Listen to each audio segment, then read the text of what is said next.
ये औरत झूठ बोल रही है। ऐसी गलती मत करना रणदीप। अगर ये नकली रितिका है तो असली रितिका कहाँ है? हो ना हो इसके साथियों के कब्जे में, और सूची शायद वो भी इन्हीं के पास हो। और अगर ये बात खुल गई तो वो इन्हें मार देंगे। नकली रितिका को यकीन दिलाओ कि तुमने उसकी बात को मान लिया है। यही एक तरीका है 26/12 के सच तक पहुंचने का।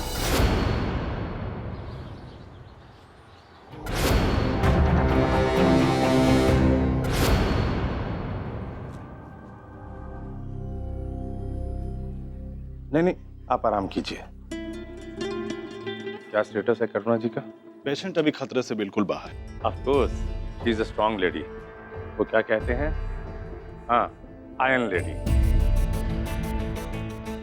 करुणा जी, आप 2 दिन में यहाँ से डिस्चार्ज होकर घर जाएंगी। जी। आप हम सब के लिए एक मिसाल हैं। हिम्मत, शौर्य और ताकत की मिसाल। Thank you. मैं चाहती हूँ कि वो शिक्षा टैबलेट्स बच्चों तक जरूर पहुंचे। हाँ हाँ, जरूर। जो अभियान हमने शुरू किया है उसे हम जरूर पूरा करेंगे। मैं प्रशंसा करता हूँ आपके इरादों की। इन हालातों में भी आपको बच्चों की और अभियान की फिक्र है। हमारे देश को आप जैसी महिलाओं की जरूरत है। एक सीएम की हैसियत से नहीं, बल्कि एक आम आदमी के तौर पर आज मैं व्यक्तिगत रूप से आपका धन्यवाद करने आया हूँ।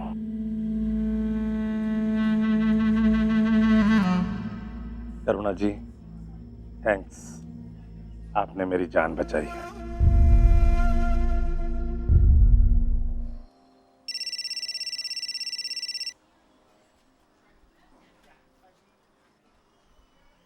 कैसी हो शाहना? जी बेहतर हूँ। ऑर्गेनाइजेशन को तुम पर फख्र है। मिशन को लेकर तुम्हारा जुनून हम सब के लिए मिसाल बन गया है। और अब तुम्हें हिंदुस्तान ने भी आयरन लेडी का खिताब दे दिया है। वो तो जड्डा की मेहरबानी है। जब पुलिस ने बताया कि हॉल में बॉम्ब है, मैं तभी समझ गई थी कि ये सब कुछ जड्डा की कारस्तानी है। मैं टैबलेट्स की तरफ बढ़ने लगी और इतने में ही जड्डा ने मुझ पर गोली चला दी, लेकिन मैं बच गई और लोगों को लगा कि मैं चीफ मिनिस्टर को बचा रही थी। मतलब किस्मत भी हमारे साथ है। चलो, 26/12 का पहला पड़ाव तो पार हो चुका है। बाकी के बॉम्ब भी तयशुदा मंजिल तक पहुंच गए हैं। जी नहीं, बॉम्ब्स फिलहाल पुलिस के पास है। जी, बॉम्ब डिस्ट्रीब्यूट होने से पहले ही अटैक हुआ। उसके बाद पुलिस ने सब कुछ अपनी हिरासत में ले लिया।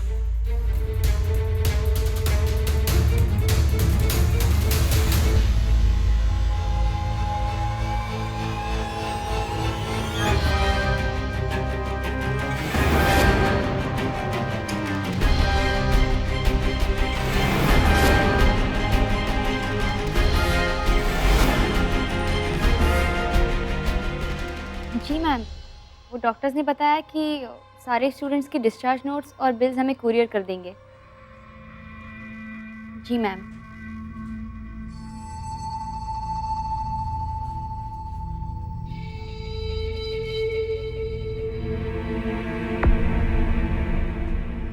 ऊपर वाला ही जानता है कि कल क्या होगा।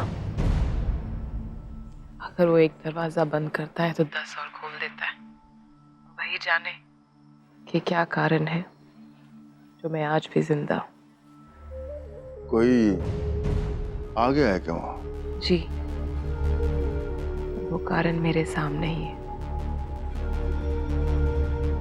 मैं आपको बाद में फोन करती हूँ। ठीक है, हम बाद में बात करते हैं। आपको डॉक्टर ने अलाउ कर दिया फोन पे बात करने के लिए? जी, उनका बस चले तो मुझे बात ही ना करने दे। तो कुछ अधूरे काम अभी हैं जो पूरे करने हैं।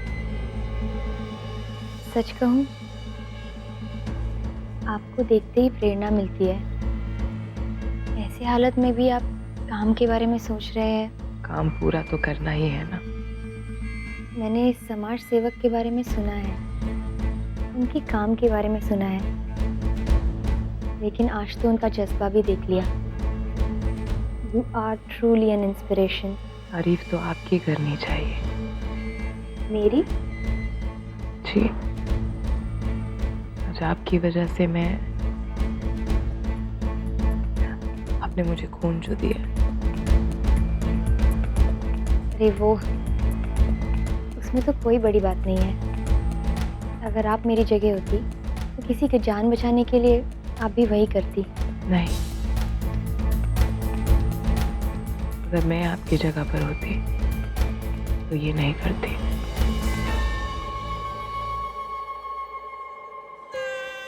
हर इंसान अलग होता है। अब इस बात को छोटी बात मत मानिए।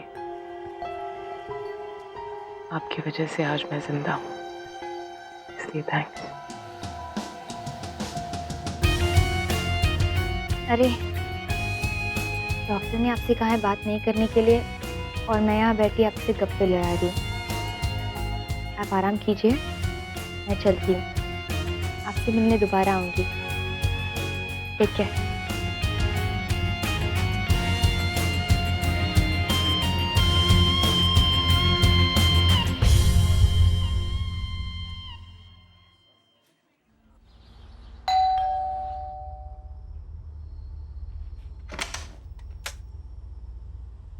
हाय भाभी। लल्लू, क्या बात है? बच्चे ठीक ठाक हॉस्पिटल से घर लौट गए? हाँ भाभी, बच्चे तो लौट ही गए, साथ में आज एक और चीज़ लौटी है, विश्वास। मेरा विश्वास भगवान पर, जिसकी वजह से आज मैं एक नेक जिंदगी बचा पाई हूँ। एक ऐसी जिंदगी भाभी जो अपने लिए नहीं, दूसरों के लिए जीती है। कौन लल्लू? किसकी बात कर रही है? करुणा शेखावत।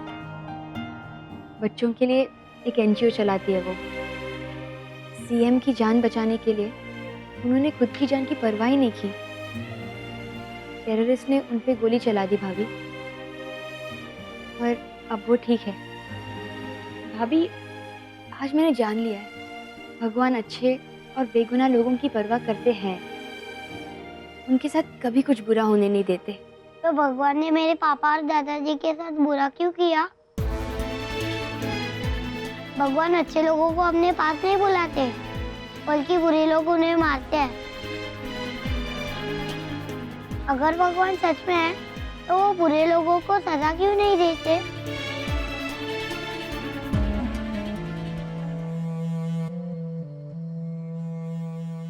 मिट्ठू, भगवान है और भगवान सब देख रहे हैं। वो उन बुरे लोगों को जरूर सजा देंगे जिन्होंने तुम्हारे पापा और दादाजी की जान ली है।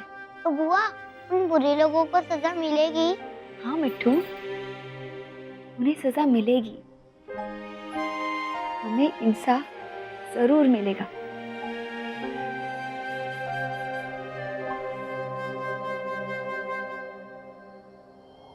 दिल्ली होम मिनिस्ट्री से ऑर्डर आया है कि हमें ये केस देश की सबसे बड़ी खुफिया एजेंसी रॉ के हवाले करना है। रणदीप, तुम रिपोर्ट कमिश्नर साहब के हवाले कर दो ताकि आगे की कार्यवाही शुरू हो जाए। सर, रणदीप का इस केस को लेकर कुछ ऑब्जर्वेशन है और वो आपसे कुछ बात करना चाहता है। हाँ रणदीप, क्या कहना चाहते हो? सर, हमें ये केस रॉ के हवाले नहीं करना चाहिए। सर, ऐसा नहीं है कि एसटीएफ को रॉ के अगेंस्ट कोई कंप्लेंट्स हैं, लेकिन जो डिटेल्स इस केस में मेरे सामने आई हैं वो एक बहुत बड़े आतंकी हमले की ओर इशारा कर रहे हैं। सर, हम इस केस में बहुत आगे बढ़ चुके हैं। शायद रॉ जब तक इस चीज़ को समझे कई देर ना हो जाए। रणदीप, तुम्हें हमें साफ साफ बताना होगा कि आखिर बात क्या है। देखो, हमें सेंट्रल गवर्नमेंट को भी जवाब देना पड़ता है। रणदीप, यही बात तो सेंटर में जा चुकी है कि इस टेररिस्ट अटैक में मास्टरमाइंड की बीवी हमारे हिरासत में है और मेन टेररिस्ट मारा जा चुका है। और इस बात को काटने के लिए हमारे पास कुछ भी सबूत नहीं है। मैं जानता हूं सर, लेकिन सवाल फिर भी वही है कि अगर शांतनु टेररिस्ट था तो उसने समुद्र में ब्लास्ट क्यों करवाया, क्यों अपनी जान को जोखिम में डाला। और हमें लंदन लैब से 312 एटॉमिक बॉम्ब्स गायब होने की न्यूज़ मिली है, और जो पैरामीटर्स हमारे सामने आए हैं उससे साफ जाहिर होता है कि वो सिर्फ एक बॉम्ब का धमाका था। इसका मतलब 311 अब भी कहाँ हैं, किसके पास हैं, हमें नहीं पता। सर, अगर यही बात हम रॉ को रिपोर्ट में दें तो उनकी जांच की दिशा भी इसी तरफ जाएगी। I am sure about this. Commissioner साहब, मैं इन सवालों के बेसिस पे सेंटर को नहीं मना पाऊंगा। सर, सिर्फ सवाल नहीं, इनके जवाबों के कुछ धागे, कुछ क्लूज मिले हैं मुझे, लेकिन वो मैं अभी आपके साथ नहीं बांट सकता क्योंकि मैं पुख्ता सबूत हासिल करना चाहता हूँ और मैं उसके काफ़ी करीब हूँ। बस उसके लिए मुझे थोड़ा वक्त चाहिए और आपका सपोर्ट। मेरे पूरे पॉलिटिकल करियर में इतना जोखिम भरा निर्णय मैंने आज तक नहीं लिया।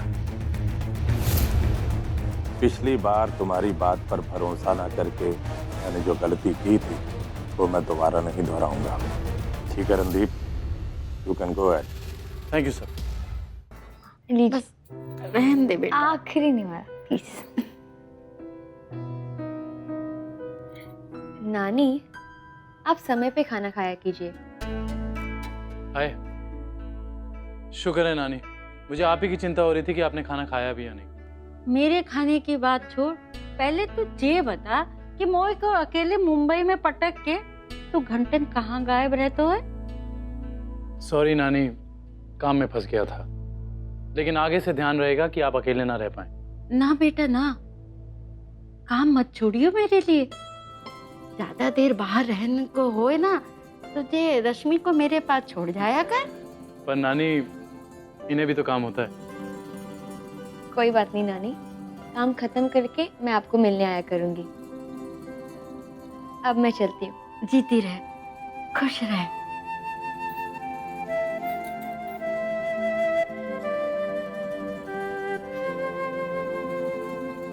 थैंक्स। रणदीप जी, दीदी और जीजू के बारे में कुछ पता चला? नहीं, लेकिन जल्दी पता चल जाएगा। घर में बहुत अजीब माहौल हो गया है, सबको चिंता है दीदी, जीजू और सूची कहाँ है। मिट्टू तो रोज सूची को याद करता है। जब लंदन में थे तो हर 2-3 दिन में फोन पर बात हो जाती थी, और अब तो ये पता ही नहीं है कि वो है कहाँ, किस हालात में है। सोच के ही दिल बैठ जाता है।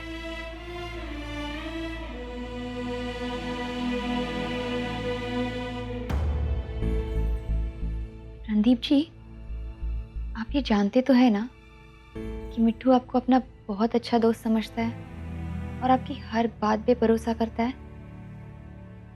जानता हूँ। फिर आप ये भी जानते होंगे कि मैं भी आपकी बातों पर भरोसा करती हूँ।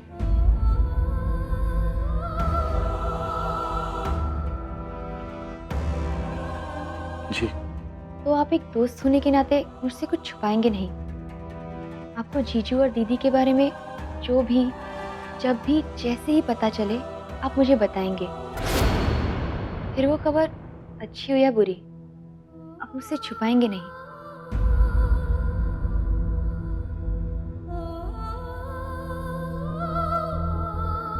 हाँ।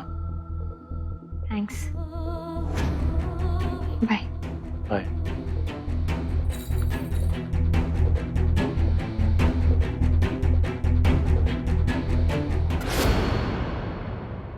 मैं जानता हूं आप गुनहगार नहीं हैं। आपकी सच्चाई पर यकीन है मुझे, लेकिन उस सच्चाई को साबित करना हमारे लिए बहुत जरूरी है। तो क्या अगर लोगों को सच्चाई पे यकीन नहीं होगा, सच बदल जाएगा? नहीं रणदीप, यही सच है। सिर्फ मैं ही जानती हूँ मुझ पे क्या बीती है। रितिका जी, मैं जानता हूँ मैं आपकी हेल्प करूँगा, लेकिन उसके लिए आपको भी मेरी हेल्प करनी होगी। मैं जो भी जानती हूँ मैं आपको बताऊंगी। 26/12 के बारे में क्या जानती हैं आप?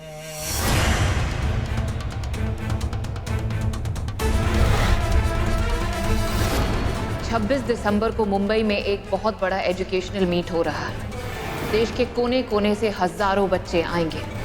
मिशन हिंदुस्तान के 26 स्टेट में 12 यानी 312 धमाके करने का है।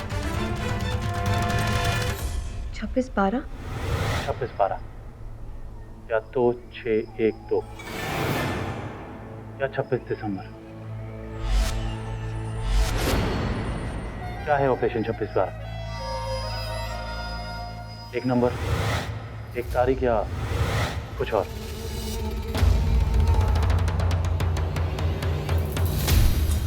मैं नहीं जानती। अरे कौन था?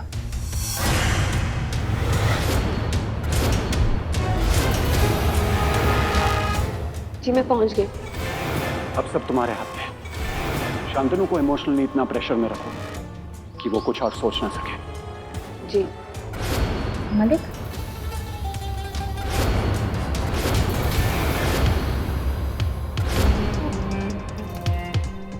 देखा है कभी? रितिका जी, शांतनु अगर टेररिस्ट था तो वो मलिक से जरूर मिलता होगा, और क्योंकि आप इसकी बीवी हैं तो वो आपसे नहीं छुपा सकता कि वो किन लोगों से मिलता है।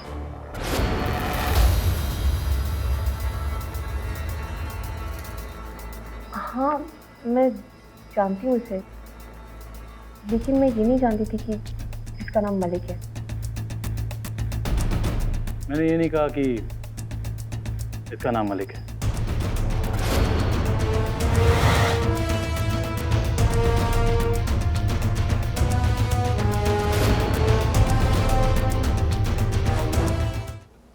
लेकिन आपका अंदाजा एकदम सही था, ये मलिक ही है। कब मिली थी इससे? मैं नहीं मिली इससे। लेकिन अभी आपने कहा कि आप इसे जानती हैं। हाँ वो एक बार घर आया था तब मिली थी। कैसा आदमी है ये? मैं नहीं जानती थी, मैंने तो बात ही नहीं की थी। रितिका जी, ये आपका फोन है। रिकॉर्ड के हिसाब से 27 दिसंबर को लंदन में आपने एक नंबर पर बात की थी, और इंटरपोल के हिसाब से वो नंबर मलिक का था।